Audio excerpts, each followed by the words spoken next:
থানায় গিয়ে হয়রানির দিন শেষ। এবার থেকে জিরো এফআইআর নেওয়া হবে রাজ্যের প্রত্যেকটি থানায়। অর্থাৎ এবার থেকে কোনো গুরুতর ঘটনা ঘটলে রাজ্যের যে কোনো থানায় অভিযোগ জানালেই হবে। তারপর বাকি কাজ দ্রুততার সঙ্গে করবে পুলিশ। এসওপি জারি করলো পশ্চিমবঙ্গ পুলিশ এবং এ ব্যাপারে গত 17 জুন 2025 একটি বিশেষ গুরুত্বপূর্ণ নির্দেশিকা জারি করেছে পশ্চিমবঙ্গ পুলিশ ডিরেক্টরেট। এই জিরো এফআইআর কি? ঘটনাটি সংশ্লিষ্ট থানার না হলেও মামলা রুজু করা হবে এবং তারপর সেই এফআইআর পাঠানো হবে সংশ্লিষ্ট থানায় যাদের ভূসীমার মধ্যে অপরাধটি ঘটেছে। উদ্দেশ্য একটাই, বিচারে দেরি না করে দ্রুত বিচার পাওয়ার পথ খুলে দেওয়া। এসওপি কি বলছে?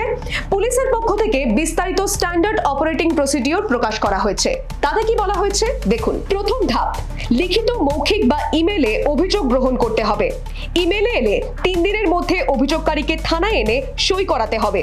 দ্বিতীয় ধাপ, জেনারেল ডায়েরি করতে হবে যাতে ঘটনার সংক্ষিপ্ত বিবরণী লিখতে হবে। তৃতীয় ধাপ, জিরো এফআইআর রেজিস্ট্রেশন।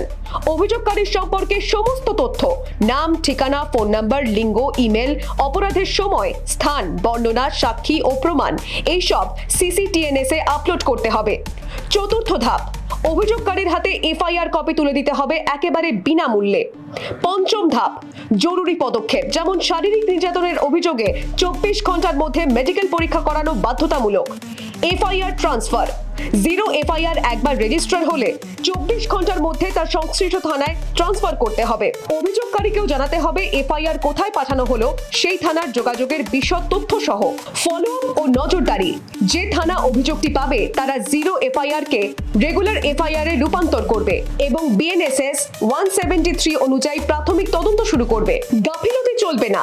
কোন থানার ওসি যদি এফআইআর না নেন তাহলে ভারতীয় নাগরিক সুরক্ষা সংহিতা আইন অনুযায়ী তার ডিউটি পালন না করার শামিল এবং তার বিরুদ্ধে ব্যবস্থা নেওয়া যেতে পারে। অর্থাৎ এই নির্দেশিকায় পরিষ্কার যে এবার থেকে কোনো অপরাধ ঘটলে অভিযোগকারীর প্রাথমিক কাজ শুধুমাত্র পুলিশের কাছে পৌঁছানো।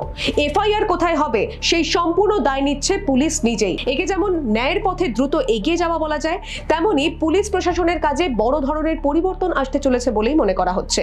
Bureau report, the wall.